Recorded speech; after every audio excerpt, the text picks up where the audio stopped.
দর্শক, আজকে আমরা মন্থ্রে ভার্বের পাসে কম্পোজিটে কনজুগেশন শিখব। তাহলে চলুন শুরু করা যাক। মন্থ্রে, মন্থ্রে মানে হচ্ছে দেখানো।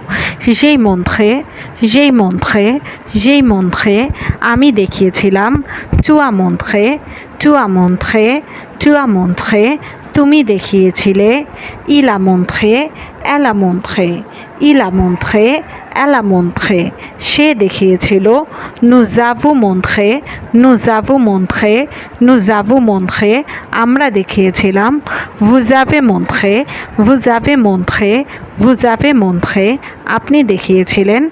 ils ont montré, elles ont montré, ils ont montré, elles ont montré, তারা দেখিয়েছিল। এক্ষেত্রে ইল হচ্ছে মাস্কুলিনের জন্য আর এল হচ্ছে ফেমিনিনের জন্য। এই রিলেটেড আরও ভিডিও পেতে easy French for Bengali learner চ্যানেলটি সাবস্ক্রাইব করে পাশেই থাকবেন। ধন্যবাদ।